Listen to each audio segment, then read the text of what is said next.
So good morning guys, ayun para to sa mga baguhan na nag-PM sa akin. So dito ko na lang kayo nasagutin, nababasa ko naman yung mga message.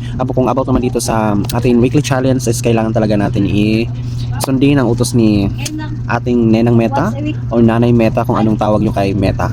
So kailangan natin dyan is kailangan talaga natin gawin yan kasi dyan niya sina-challenge tayo kung paano tayo gumawa ng ating mga sariling mga video. So, ilabas natin lahat ng mga skills natin dyan para mag-grow at dyan din nagsisimula ang mga organic talaga na mga followers. So, pag may viral video ka, sasabay dyan na ang iyong mga legit followers. So, kahit anong content, basta original.